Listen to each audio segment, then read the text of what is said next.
وأما بنعمة ربك فحدث. صدق الله العظيم برحمتك يا أرحم الراحمين. أما بعد.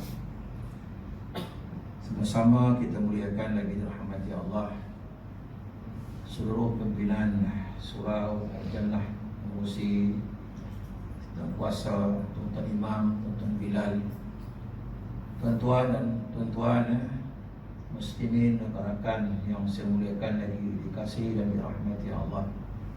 Alhamdulillah, pada pagi yang bersih kita dapat sama-sama bertemu semula setelah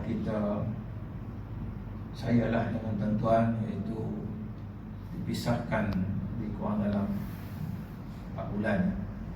Dalam dikira pada bulan 3 tu PKP-nya pada 18 bulan. Mana kuliah hujung bulan tu saya tak ada, mana sekarang dah masuk ke 4 bulan. Orang pergi haji pun sebulan setengah balik dah. Tapi kita 4 bulan tak dapat bertemu, tak dapat berkuliah, tak dapat solat berjamaah. Alhamdulillah, pagi ni nikmat yang dulu Allah bagi, Allah hang sekejap dan Allah bagi balik nikmat itu dalam bentuk yang baru, dalam norma yang baru, dalam kehidupan yang baru. Bila Allah uji kita COVID-19, sebenarnya selepas COVID-19, ujian Allah itu lagi besar daripada COVID-19. Apa besarnya? Sebab kita hidup dalam keadaan yang bukan keadaan biasa. Itu sebab Nabi kata, raja'na minal jihadi asghari ila jihadi akbar. Kita ni berbalik jihad yang kecil menuju jihad yang besar. Walaupun hadis ini kita kena Nabi pergi perang, bila sahabat ni balik, ingat-ingat perang tu besar dah, mana balik daripada jihad yang besar. Tak, kita baru balik jihad yang kecil menuju jihad yang besar. Orang yang mati syahid tu dia selesai dah. Tapi yang hidup balik itu, maka jihad yang lagi besar daripada mereka yang telah pun kembali kepada Allah Subhanahu Wa Taala. Jadi yang sudah pun Allah ambil masa COVID-19, mereka selesai dah kehidupan mereka. Tetapi kehidupan kita hari ini, dalam ekonomi kita, ibadat kita, perhubungan kita, pergaulan kita, semuanya ini merupakan ujian Allah. Bila Allah uji kita, ada 2 sebab. Yang pertama, Allah nak mengangkat martabat kita. Yang kedua, Allah nak bersihkan kita, nak ampunkan dosa kita. Allah mengangkat martabat kita. Lihatlah hari ini kita pergi masjid dalam keadaan yang kena cek suhu, mana jaga kesihatan, kan angkat martabat kita. Direkodkan bahawa, dan kita beruduk pada rumah, bersihkan diri daripada rumah. Dia tak kata daripada pasar, daripada rumah. Datang pada rumah menuju ke masjid beruduk. Dan kita pula dalam keadaan yang tidak digalakkan bersalam, sentuhan. Bagi salam tu boleh, Assalamualaikum, cara lisan. Bila mulut bertutup, salam tak lagi juga. Jadi kita dah hilang dah banyak, jangan lagi banyak hilang kita. Jadi maknanya bila kita dengan keadaan hari ini dengan penjarakan, kalau dulu kita susah nak menuhkan surah ni, tapi sekarang tak penuh dah sebab penjarakan tu penuh. Kadang ada yang tak boleh masuk surah kerana penuh dah. Kalau tadi Pak Imam kata ada 300 orang, mana orang ada yang tak boleh masuk masjid kerana penuh. Ada lagi kosong, tapi penjarakan itu dijarakkan. Dalam keadaan kita tak boleh bersalam, ada hadis Nabi menyatakan, apabila kamu bangun daripada tidur, sebelum mengambil uduk, basuh tangan kamu dulu sebelum kamu beruduk, kerana kamu tak tahu tangan kamu tidur di mana waktu kamu tidur. Kita rasa macam pelik, kita tak tahu tangan tidur kat mana. Mana sebelum kita beruduk atau sebelum kita bangun tidur, sebelum beruduk, basuh tangan dulu. Memang rukun basuh muka ni, tetapi basuh tangan dulu. Sebab apa? Nak ganti gayung, nak tadah air tu, nak basuh muka kita, basuh dulu tangan kamu. Sebab kamu tak tahu tangan kamu tidur di mana waktu kamu tidur. Itu kita katakan tidak tahu. Bila tidur tak tahu, garu sana garu sini, Kalau garu ketiak seluk sana seluk sini. Kemudian seluk tempat orang lain pun ada juga. Parking selamba je. Jadi tak tahu di mana tidur tangan kita. Ini yang kita ni pun duduk ni tak tahu tangan pergi mana. Tangan orang tu lah mungkin dia korek hidung kan. Dia garu ketiak kita. Jadi mana Nabi dah ajar kita dulu lah. Jadi bermakna bila kita ni tak bersalam, sekarang ni kita kembali balik kepada Nabi. Sebab untuk mengangkat martabat kita. Sampai bila? Itu persoalan dia. Sampai bila? Sebab apa kita lihat bahawa Islam ini boleh hidup walaupun keadaan pun. Kita tak terfikir pun sebenarnya solat kita ini kena ada jarak. Dulu imam kata rapat ke sah, lagi tak rapat tak boleh. Samakan sumit macam-macam lah. Sekarang ni jarak. Apakah kurang solat kita pahala? Tidak. Inilah kadang diraihkan oleh syarak. Mana Islam meraihkan kita hari ini. Kadang-kadang solat yang dijarakkan 1 meter. 1 meter ni pula macam mana? SOP dia, saya mengajar di banyak tempat lah. Berbagai-bagai. Ada jarak-jarak betul. Dia jarak 1 meter ni lah jarak dari segi orang dengan orang. Bukan bucu sejadah. Itu yang mana kadang-kadang ada surah tadi dia boleh menampung kita kata 200. Dia cek balik mana jarak tadi bucu sejadah. Rupa orang dengan orang. Kadang-kadang letak sejadah tapi orang tengah-tengah. Dengan orang tu dah lebih 1 meter ni, 1 meter setengah. Disukat balik dah ramai boleh masuk. Boleh tambah lagi 20 orang, 30 orang lagi. Itu bagi masjid surah yang kecil. Yang besar memanglah boleh muat 1000. Tapi boleh kata 500 saja. Itu tak ada masalah. Jadi di sinilah mana Islam itu meletakkan dengan akal fikiran kita. Sebab disuruh kita berfikir. Hadis Nabi kata tafakkaru fillah, tafakkaru fi khalqillah wala tafakkaru fillahi fatahliku. Apa kata Nabi? Berfikirlah kamu berkenaan makhluk Allah dan jangan kamu berfikir berkenaan Allah saya kamu binasa. Berfikir makhluk Allah. Ini kita ni COVID-19 ini semua ni makhluk Allah mereka. Allah suruh kita berfikir sama. Jadi kampung Nakhodah tu awal-awal mula Jumaat dulu. Ramai orang merata sebab boleh buka pukul 12. Bayang 3 bulan tak boleh pergi masjid. Bukan. So 35, 36 boleh. Ada pakcik tu hampir 40. Suruh balik. Saya kata nak tu dulu. Kenapa suruh balik? Sebab aku dia dah berdiri lama tu panas tu. Dia tutup sejadah pula. Ini guna otak kita ni. Sebab suruh ni pun, jangka suruh ni pun dia tak ada otak. Kalau dah 100 orang dia cek, dia pun rayan juga. Jadi mana pakcik duduk dekat bawah pokok tu. Duduk, relax duduk. Kalau udah ada air mineral tu rasuh pergi kepala tu. Lepas 5 minit, waktu balik, masuk balik. Dah 35, boleh masuk. Maknanya, di sinilah suruh kita berfikir. Mana Islam ni letak kat mana pun. Allah tu memandu kita saja. Ini Mekah ni 10,000 orang pergi haji. 10,000. Orang perempuan tak boleh. Samalah ini surah masjid belum lagi. Saya mengajar pun belum lagi ada orang perempuan. Tak diizinkan. Mengangkat martabat orang lelaki bahawa orang lelaki berjamaah sunat muakkad. Yang perempuan sunat biasa saja.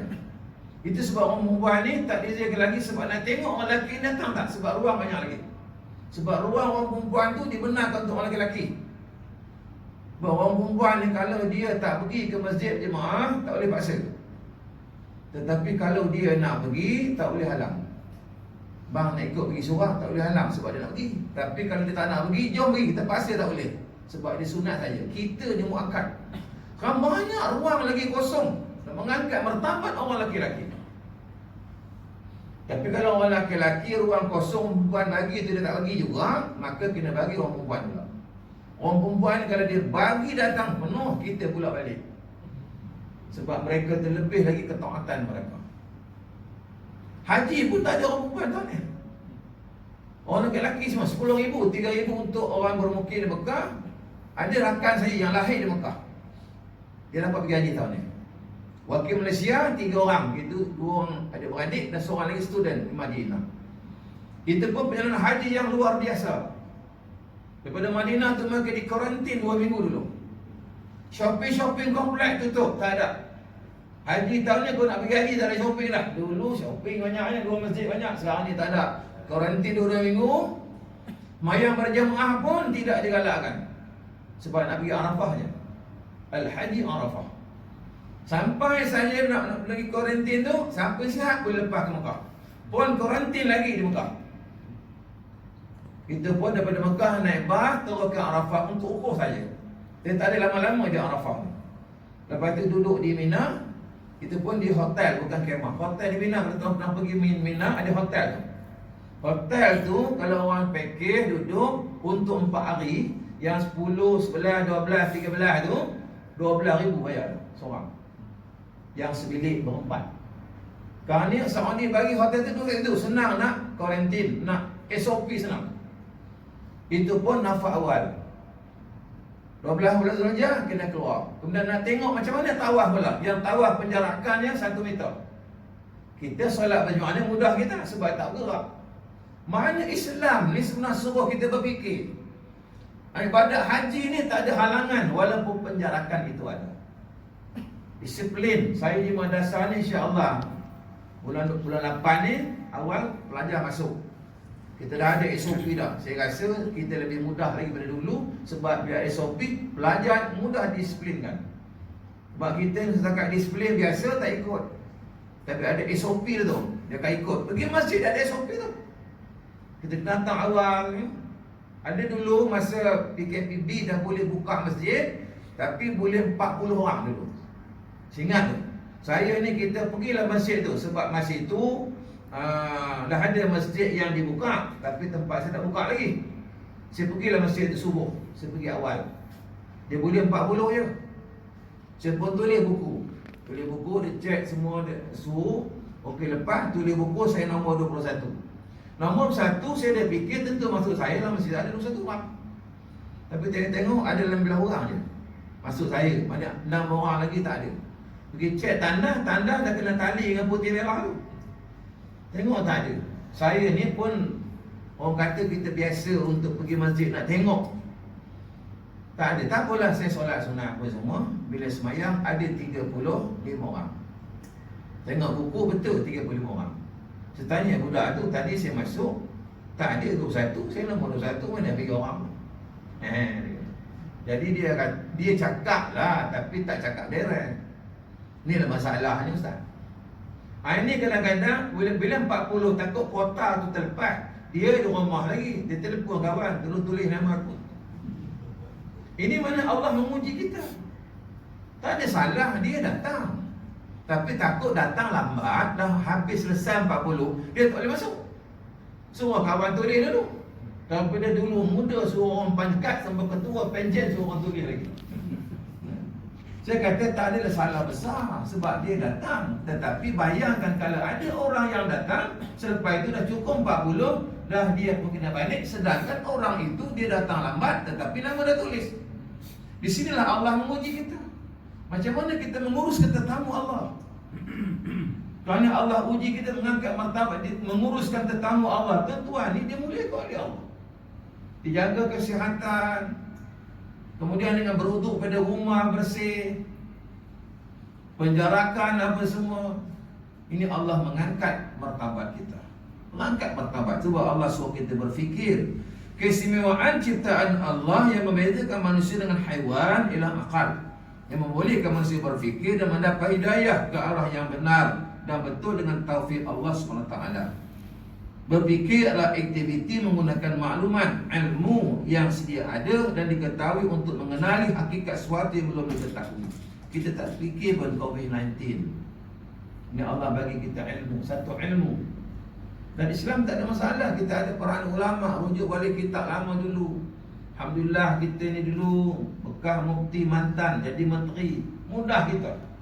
Mudah. Jadi maknanya sebab inilah membezakan antara kita dengan haiwan. Sebab kita ni diberikan akal fikiran untuk kita berfikir. Berfikir dengan maklumat yang ada dan juga maklumat yang belum ada. Selagi maklumat tersebut menepati syarat yang benar, selagi itulah ia menghasilkan natijah yang baik. Ini kita alhamdulillah dari segi ibadat, ni nak raya haji, nak sembelih korban. Ramai orang yang tak buat sini buat, tak tahulah. Bukan, dan yang boleh buat kalau dia perak masjid dan surau sahaja. Saya telefon je agama sebab kita cuba nak buat, ada sekor je, nak bagi buat syarat je. Mana ada beradik kata kita buat lah. Buat kat mana? Sebab kena mohon yang boleh buat masjid dan surau. Setelah punya agama, surau masjid saya boleh buat. Itu pun bukan semua surau dan masjid. Tengok lokasi pula, kawasannya. Kalau sekata dekat dengan masjid, kumpulkan sekali di masjid saja, tak payah nak banyak-banyak. Dulu kita ni bangga untuk berapa ekor, aku 20, aku berapa 30. Kan sekarang apa tak buat? Bukan sebab SOP. Dan dapat seorang punya agama pula, saya kata madrasah tapi tak boleh buat. Saya kata ada surau, kami ada surau. Kalau dalam surau boleh lah. Tapi dapat surat kebenaran, surat tu pula pergi veteriner pula untuk kebenaran binatang pula. Tadi orangnya, tempatnya binatang pula, lembu tu. Terangkat martabat lembu ni. Bukan, tengok lembu sihat ke tidak. Dari mana datang lembu ni? Lama mengundi balik, beginilah kita suruh dia buat, bayar dia suruh tempat sembelih buat je. Itu lagi senang. Sebab apa kalau kita buat, boleh 5 orang je. Tolong ramai. Dulu kena sempak lembu, jual lembu jenuh, nak numbang lembu 3 ekor tapi orang dekat 100. Lembu pun nak merayat juga. Jadi maknanya hari ni dah ramai tak buat. Masjid saya dulu pun sampai 20 ekor, 6 ekor, limit 10 je. 10. Ramai nak buat. Baru kita tahu bahawa nilai yang dulu Allah bagi tidak lagi, dan hari ini suruh kita berfikir, menilai nikmat Allah Subhanahu wa taala. Ya Allah hang balik. Tak apa. Kita dulu bila dulu azan. Tuan-tuan, bila azan ni kita dah ada di surau masjid. Masa PKP dulu tak dibenarkan kita boleh 3 orang je. 3 orang. Kita gelisah bila azan tu, lepas azan tu bila umum tuan-tuan semayang di rumah. Kita rasa tak ada bersalah tak pergi surau. Sebab apa? Memang disuruh main rumah. Tapi sekarang ni dah boleh semayang surau dah. Lepas azan tu bila tak umum pun semayang di rumah, tapi dia tak rasa bersalah tak pergi masjid. Kalau dulu dia rasa tak ada bersalah, memang tak ada bersalah pun. Sebab semua orang tak pergi. Sekarang ni dah azan di masjid, dia dah rasa bersalah. Tapi rasa tak bersalah juga sebab dah selesa. Selesa sebab apa? 3 bulan semayang di rumah. Di rumah. Saya pun kena telefon Nazir juga. Telefon Nazir, boleh ke ustaz datang masjid ni? Subuh saya datang je lah, ikut motor. Dia bawa kereta. Nanti tangkap kampung dia, orang viral masalah nanti dia boleh 3 je. Saya kadang-kadang saya pergi juga. Pergilah masjid subuh. Kami bertiga berempat je. Imam tak datang, tak apalah. Sebab apa? Bilal ada, Siap ada, imam tak ada, saya nak jadi imam. Bayangkan masjid punya besar, pasang lampu satu je. Gelap tu seram juga masjid. Kan? Ada kawan saya dia ustaz. Masa PKPB tu dah boleh keluar dah. Bawa kereta seorang dulu. Mula seorang. Ada urusan minta permit boleh, lepas dia Kuala Lumpur. Urusan yang tertunggak tu nak pergi. Bila pergi nak balik tu masjid semua tutup. Isya Maghrib tak mayang lagi. Nak buat jamak. Dalam sampai dekat arah Stewan tu ada satu surau. Dalam pukul 11 malam singgah sini boleh semayang buat jamak akhir Maghrib Isya. Dia pun ambil untuk semua semayang ada ruang tu. Seorang. Allah Akbar semayang. Bila pasti bila amin tu amin belakang. Dia dah surah pun dah sekena dah. Mana pula datang ni orang ni. Dia pun bagi salam tengok-tengok tak ada orang, dia pun tak sempat nak jamak mayang yang Maghrib tu. Dia pun isyarat. Dia pun cawuk balik dulu. Dia tanya saya siapa dah kalau Ustaz? Saya kata jin kot. Rupa-rupa kita tuan-tuan bila masjid kita tak kosong tuan-tuan. Kita rasa dia kosong, jin datang, jin Islam datang ke masjid. Mereka beribadat kepada Allah Subhanahu wa taala. Allah Taala tak sunyikan rumah dia. Mana PKP ni, mana giliran jin datanglah. Cuma kita tak dengar. Bila dengarkan sekali dia amin tu tak ada orang, lari ustaz tu. Kan? Kalau orang biasa tak tahulah, mungkin lari-lari terus tak pergi surau tu lah. Ini antara peristiwa-peristiwa yang kita pelik tapi benar yang berlaku.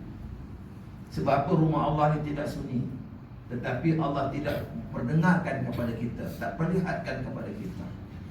Satu pengurusan rumah Allah. Ini kita kata 10,000 pergi haji ni, kita kata 10,000. Tapi mungkin jin-jin akan keluar.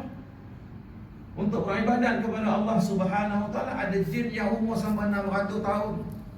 Zaman Nabi Allah Sulaiman 1000 tahun hidup lagi. Hidup lagi. Ini benda-benda yang Allah menguji kita, suruh kita berfikir. Dan ada pun manusia adalah makhluk yang tidak boleh dikuasai dengan paksaan semata-mata. Sebalik mereka boleh dibentuk dan dipimpin oleh pemikiran dan prinsip nilai dan harga diri. Justru itu bila manusia mengamal nilai-nilai tersebut, maka tingkah laku dan akhlak mereka menjadi cemerlang. Memang paksa tak boleh. Dulu kita buat kuliah macam-macam buat kuliah. Kita panggil hidayah kepada Allah Ta'ala. Rupa-rupanya ustaz kuliah 2 kali sehari, 3 kali sehari tidak berkesan. Maka tutup masjid, tak payah kuliah. Allah hantar COVID-19, berkesan pula. Berkesan. Allah didik kita. Ini sampai masa Allah nak mendidik kita. Kita ada kereta tak boleh berjalan. Kapal terbang tak boleh terbang. Ada pilot hilang kerja. Buat kerja Grab pun ada macam-macam. Jadi bermakna Allah sedang menguji kita. Allah sedang mendidik kita ketika itu. Ramai orang yang terdidik walaupun tidak dengan ceramah. Masjid tutup dan ceramah macam mana? Semayang berjemaah tak boleh, di rumah boleh semayang. Dulu susah benar nak tutup naik kelab, susah benar nak tutup kelab judi. Arab tutup habis 3-4 bulan. Boleh pun tutup. Mak rempit susah dulu, boleh nak jaga sama rempit tak ada 3 bulan. Kerana anak-anak semua di rumah. Sebelum mak bapak pula dah konsen, kamu ni bila nak keluar tak ada keluar. Bukan. Dulu bila keluar bila nak balik. Bukan. Anak-anak muda saya pun konsen. Konsen. Kita 3 bulan duduk rumah tenang, Masya Allah. Ini kita keluar masjid semua, jumpa kawan, ceramah sana ceramah sini.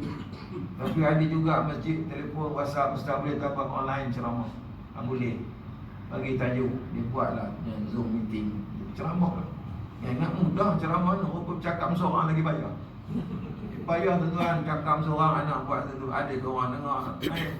Ada 5 orang buat. Kuliah subuh pukul 6 pagi. Sebab apa? Duduk di rumah masing-masing. Itu kehendak masing-masing lah. Tak boleh paksa. Itu orang yang akhlas lah ada WhatsApp. Besok sudah ceramah pukul 6 kuliah subuh. 5 orang dengar. Itu di rumah. Dengar di rumah. Yang disurah 20 orang, 5 orang tidur. Dengar. Rumah ustaz bukan tahu. Tapi tak apa abah, nanti view akan naik. Tengok petang masuk dalam YouTube dah ada 100 lebih ada. Bagus je tu, ramai pula. Dia suka yang yang apa, dia panggil apa tu, ulangan. Live dia tak suka sebab dia suka tidur. Yang ni live. Live, ustaz tu datang. Kita pengalaman kita tuan-tuan bila buat live ni, ini dia je. Tapi kalau online, cucu saya online, Al-Amin. Madrasah Tahfiz online. Dan ustaz kita buat online. Sebenarnya Allah nak bagi tahu nama bapa, inilah susah nak didik anak kau. Dulu marah ustaz, silap sikit marah. Sekarang 2-3 bulan aku kejut anak kau. Nak kejut anak bayar. Baru tahu macam mana nilai pendidik murabi itu sendiri. Allah bagi 3 bulan, ambil kau. Payah ustaz, sekarang ni kami tak marah ustaz dah. Payah tuan-tuan. Anak-anak umur 3 bulan 4 bulan ni zaman kekeliruan mereka. So rumah pukul 8 dah ada dah depan Quran online. Gunakan telefon mak ayah. Mak bapak sama dengar. Kena amanah. Jangan letak Quran kau baca, ustaz bukan tahu. Bukan. Tapi bila kita ada juga yang kita tebuk-tebuk tak lepas. Tak lepas. Letak Quran depan kita tak nampak. Bukan. Di sinilah kita warna-warni masih PKP. Madrasah. Semuanya terdidik. Ustaz-ustaz pun masa dalam telefon, grup tu saya ada. Allah lembutnya ustaz ni menegur murid dia. Ini silap sikit, panjangkan harakat dia, yang efak dengungnya. Dengar ustaz baca, lembut ustaz. Mana yang cakap kasar? Mak dengar. Bukan, tapi dalam kelas siap. Itu pun tak tahu lagi. Marah dia. Itu dalam kelas. Tapi online mana ni? Mak bapak dengar. Malam macam ini ustaz ngajar kau berhenti lagi bagus. Terketengking orang teman-teman pasal. Jadi semua terdidik. Ustaz Murabi pun terdidik. Saya juga terdidik tuan-tuan. Selama 3 bulan tak mengajar ni, kekuatan kita ialah infak wang. 3 bulan duit tak masuk. Macam mana bila saya lockdown ni, kalau bagaimana saya tak ada besok? Macam mana madrasah saya? Terfikir saya. Nanti saya jumpa dengan orang besar, jumpa Datuk Wan, jumpa menteri, kemudian jumpa pengarah ajaib. Saya nak serahkan madrasah ni jadikan pusat tahfiz anak-anak yatim. Akan datang. Dah ada adik, itu sama kena hadir dah. Bila anak yatim ni tentu mak bapak tak ada. Diorang tak bayar. Kenalah Baitul Mal support. Jadikan pusat bangunan dah cantik dah, 4 juta dah cantik dah. Si Iskandar tu belum ada lagi tahfiz daerah, belum ada lagi. Jadi mana bila Baitul Mal yang support, tentu kita ambil anak yatim yang 4A, 5A. Yang terpilih lah, tentulah bila 4A, tentulah lagi laju dia menghafal. Macam Al-Bab tu. Ini semua Allah suruh kita fikir bila kita rehlah COVID-19 dulu rumah. Fikir untuk kelangsungan madrasah tu sendiri. Ada madrasah yang fikir-fikir tutup tu kan? Tutup. Saya koperasi saya, kios koperasi Pan madrasah tu, barang-barang bulan 2 tu kita 4 datang. Ramai orang yang infak beras, 50 kampik beras. Beras tu diinfak untuk makanan kepada tahfiz dengan gulanya macam. Bila bulan 3 COVID-19 tak boleh pergi tahfiz, semua orang kena balik. Bila kita boleh buka balik, banyak beras yang dah masuk bubur semut. Yang tak boleh pakai, ada yang boleh pakai. Kita pun cepat-cepat infakkan balik kepada fakir miskin. Sebab apa? Roh pahala tu ada. Sebab orang bagi tu nak pahala. Kalau kita biar gitu lagi, bersambung lagi, Jawa tak boleh makan. Kita senaraikan balik kerugian apa nama koperasi. Ada barang dah ada expired apa semua. Sebenarnya koperasi satu Malaysia ni lebih 100 koperasi akan tutup kalau SKM tak tolong bantu koperasi ni. Ini COVID-19 punya, kita kata, orang kata kesan itu belum cerita lagi yang lain. Yang syarikat besar yang kena buang kerja, cuti tanpa gaji. Akhir syarikat pun tutup. Ini ujian-ujian semasa COVID-19. Madrasah begitu juga. Masjid, surau, diuji kita. Semua orang diuji. Jadi manusia ni tak boleh dipaksa, dikuasai. Tetapi Allah boleh paksa. Allah boleh paksa mendidik. Sebab kita ni makhluk Allah. Allah boleh paksa COVID-19 ni hantar. Satu dunia tunduk kepada Allah. Dan orang melihat Islam salah satu agama yang bersih. Kita berwuduk, kan? Orang bukan Islam tengok macam mana orang Islam hidup. Kita bersih, kita basuh tangan. Kita rawat dah basuh dah. Kalau kita berwuduk 5 kali sehari. Dengan pakaian kita bersih. Jadi maknanya Islam tu, mana yang mengeluk Islam? Yang Islam pula yang tak berapa dengan Islam, jadi Islam dia kuat. Bila Allah sedang mendidik. Masjid tutup tapi lagi besar masjid. Apa dunia tu masjid. Dunia nak jadi Arafah. Itu fahamnya. Itu dunia. Negara yang kaya raya pun surrender.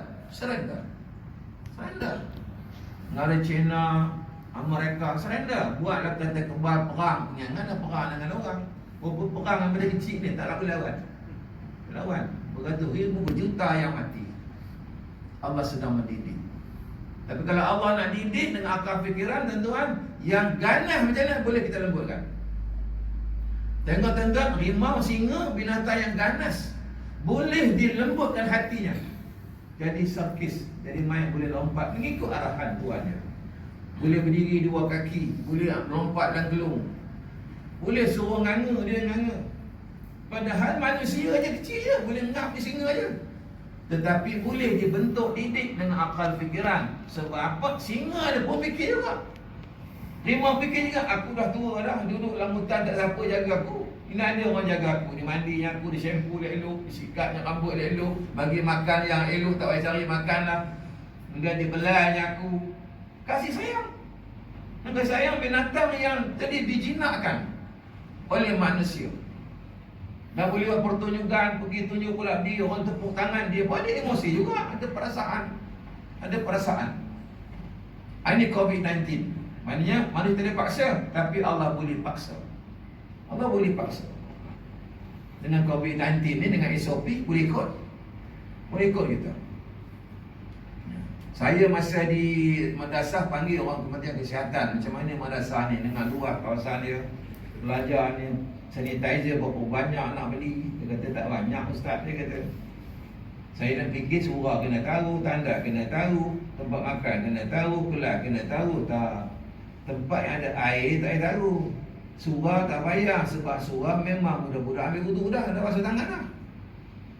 Makan pun tak payah, sebab makan basuh tangan, dah bersih dah. Tanda pun tak payah, cuma latih budak keluar tanda basuh tangan, mana bersih. Cuma masuk kelas, masuk kelas tu ada sikit, tu nak tidur dom. Lepas tu sebab 6 tempat kena tahu. Jenuh kita, bukan? SOP ni. Begitu juga tutup muka ni, macam mana ni nak tasmik budak-budak, boleh ke buka? Dengan penjarakan tadi bolehlah buka. Nak tengok mulut tu gerak macam mana, makhraj dia apa semua. Jadi mana lagi pula pelajar dalam pagar ni dah dicek suhu dah, dia dah masuk. Orang yang sama, bukan orang yang berbeza. Macam kita ni di surau ni orang yang berbeza, tapi di madrasah orang tu je. Cuma ada guru yang duduk kat luar, itu kontak luar pula. Bila nak masuk cek suhu, kita fikir hari-hari suhu kena cek suhu hari, tak apa. Tengok 35 okey, 38 bawa pergi klinik, asingkan dulu, tengok petang macam mana pula. Sebab suhu dia nak 35 okey tu, saya tadi 36.2, dah ada poin je tu, tak ada tak poin je. Bukan? Kalau semua 35 tu, itu mana cek balik, rosak tak benda tu. Bukan? Tu gunakan akal fikiran. Maknanya kalau bawah 32, kalau subuh ni kadang-kadang dia sejuk. Kalau warga emas sejuk subuh ni dia 32, 33. Tapi kalau bawah 30, 25 tu, itu jenazah dah tu. Bukan? Kena cek juga. Kalau pagi-pagi datang tengok 28, 28, 25. Kena cek orang ni, takut bukan orang sini. Orang kubur yang tanam minggu sudah dia balik. Tengok orang hidup tak datang, dia datang, dia kata. Sebab bila bawah 30 tu dah sejuk benar tu. Dah sejuk tu, innalillah. Dan kena tengok, jangan tengok dari, tengok. Boleh macam kapan datang, bukan? Jadi mana suhu ni pun kena ada fikiran kita. Kenapa 35? Kenapa 34? Pernah sini jumpa bawah 30, 25 ada? Tak ada kan? Kalau ada lari dulu. Bukan? Itu bukan dia dah tu. Bukan? Sejuk. Jadi mana dia suruh kita belajar. Suruh kita belajar. Dengarkan fikiran ni tak boleh kita paksa. Itu sebab saya dulu dah cerita dah. Seorang ni dia ada gajah. Gajah ni menantang besar. Maka tuan gajah kata, barang siapa yang boleh bagi duduk gajah ni, aku bagi 100. Kita pendengar 100 ni bolehlah belanja pasar. Kita buat grup, seluruh-seluruh kita pumpang belawang gajah dengan kayu kursi, kita balun gajah ni. Apa tidak orang Perak kata mengeruit pun tidak. Peduli betul lah gajah ni. Sebab binatang besar lawan tenaga, memang menang dia. Orang tu kata aku surrender lah, kata. Aku dah menang lah, kata. Silakan aku tumbang lah, kata. Gajah tak duduk lagi. Katuk kepala pun selamba je. Last kali dah habis masa, ada satu budak umur dia 10 tahun. Ini budak ni dia tak ada guna tenaga kan. Dia tengok gajah tu besar, lawan tenaga memang galak. Dia pusing gajah, dia tengok gajah jantan. Kita gajah ada walaupun besar mana, ada kelemahan kau. Dia cari jawatan panjang serupa ni, dia boleh hentik. Daripada jauh dia tenang buah gajah, bagi sekali, terduduk gajah ni. Meraih mata gajah. Dapat RM100, kerjanya mudah, tenaga tak guna bakat, guna otak. Terduduk gajah. Fikir. Selang 5 tahun gajah yang sama. Kenapa 5 tahun? Fikir sendirilah. Bukan? Gajah yang sama, tuan gajah tak bagi soalan yang dulu sebab dah bocor. Jangan cakap benda sama, orang dah faham dah. Kalau benda sama je kan, tak betul dia tu. Dia kata tu gajah, barang siapa bagi gajah ni mengangguk, kepala dengan mengeleng, aku bagi 150. Sebab soalannya payah dulu, hadiah mahal sikit. Kita yang terdua dah pernah tengok gajah, aku tengok suruh duduk bayar. Nak mengangguk ngeleng lagi tak boleh lah. Surrender awal kita. Semangat jiwa patriotik berjuang tu tak ada. Tapi budak yang umur 10 tahun dia cerdik, boleh duduk gajah, nak suruh mengangguk ngeleng. Umur tambah 5 tahun, 15 tahun tentu bertambah cerdik. Dia pun naik tak belakang gajah ni, dia pun pergi kepala gajah, dia tarik dia bisik gajah. Saya dengar dia bisik, dia tahu cerita tu. Gajah, kamu ingat aku lagi tak? Gajah ni tahu ingat. Alah, yang surat Al-Jannah tu, yang petik. Ingat, kata gajah. Mana boleh lupa beraya mata kawan. Kan? Ngangguk lah gajah tu.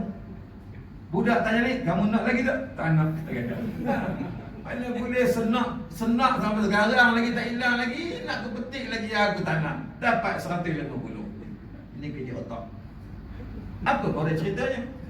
Ini orang Melayu kena fikir. Dulu kenapa kita teruk? Sebab kita berbalah. Kalau kenapa kita elok, kita kita bersatu. Nak berbalah lagi kita, ambil kat sini dulu. Kan? Yang 22 bulan tu. Kan? Boleh faham tak ni? Kan? Itu kena cerita. Moral cerita tu. Kan? Bukan cerita gajah tu betulnya. Moral cerita tu. Kita mesti tambah cerdik. Dan lepas COVID-19, Allah ambil nikmat, Allah bagi balik. Hargailah nikmat itu. Datang awal ke masjid, surau. Tak boleh sukati tempat-tempat.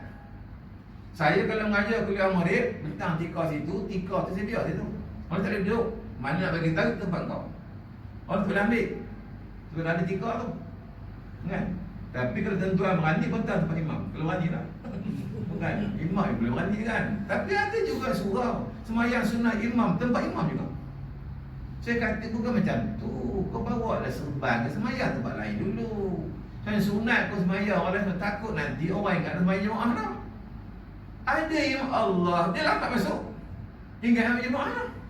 Jadi tempat imam tu hanya jadi imam saja, bukan orangnya. Masa jadi imam semayang fardu, semayang sunat ke semayang tempat lain. Tapi fardu itu juga sebab pengurusi dia tak imam jangan tempat lain. Macam tempat tadi, tempat itu juga boleh. Boleh saya kata. Sebab aku bawalah somban ke betahlah. Atau bawa sejarah sini kita apa tu? Tanpa saya tempat imam tu. Kalau kau jadi imam, lepas tu suruh saya jadi imam pula. Dia dah bagi surat kat situ, suruh saya jadi imam. Saya kata makruh. Dah buat kat situ makruh, suruh orang lain turun. Turun orang lain, awak turun orang lain naik. Kalau nak bagi orang tu jangan tempat tu dulu. Itu mana dah sebab di Mekah Madinah pun imam tak sembahyang tempat imam hanya sunat. Masjid besar punya negara pun tak ada, tapi surau tu pelik sikit. Bukan. Imam main tempat imam. Sebab pengurusi kata tak ada tempat lain dia kata. Tempat itulah. Bukan. Boleh tempat lain. Hanya gunakan akal fikiran tadi. Sebab tempat luas lagi. Atau nak tempat imam juga tepi sikit. Kan dulu kalau terawih kan imam sembahyang sunat tu dekat sebelah je. Dia tak ada sembahyang betul tepat ketika imam tu. Dia tepi. Itu mana kaedah, mana Allah sedang menguji kita, Allah sedang mikir kita. Mana ibadat ni tuan-tuan, sebenarnya Allah suruh kita jaga tetamu-tetamu dia. Tetamu dia. Masjid tu bersih kan. Sekarang ni orang asing tak boleh, orang tempatan. Kan? Jadi orang tempatan kena hargailah. Sebab kita ni orang yang bermukim. Orang yang apa namanya mustatil. Orang yang datang sini, yang datang warga negara tak boleh. Nanti sebab masjid kita bila masuk waktu, bila dah penuh dah orang, dia kunci pagar. Kenapa kunci pagar? Sebab nak menjaga orang dalam masjid ni. Takut tengah semayang, takut serbu orang nanti. Keselamatan yang dalam ni. Kita dah cek suhu, tiba-tiba masa tak cek suhu pula. Dah berjangkit pula penyakit lain. Bermakna kewajipan kita pula menjaga tetamu Allah itu. Sebab ditutup masjid tu. Bila dah masuk, dah cukup dah jumlah dia, maka dah masuk waktu dah azan, maka tutup lah. Kalau jumlah tu 560, dah cukup dah, tak ada tempat dah, kunci pagar. Tak boleh masuk dah. Engkau lambat balik. Kan? Jangan nak marah kata apa lah kunci pula pagar. Sebab nak menjaga bukan kau seorang, nak menjaga lagi ramai dalam masjid. Nak menjaga 500 jemaah ni Allah suruh jaga. Bukan nak jaga sembahyang kau seorang. Kau boleh semayang juga untuk sini kita apa. Tapi yang ni penyakit ni, kalau kau bawa, kita tak tahu. Itu sebenarnya kita cerita. Sebab apa ada orang tak buat hati. Itu sebabnya tuan-tuan, kita menggunakan akal fikiran dan akhirnya ada pun maklumat dan pengetahuan itu benar dan tepat. Ia akan mendorong seorang ke arah kepribadian yang mulia dan beramal soleh yang membawa mereka ke arah kebahagiaan hidup di dunia dan juga di akhirat.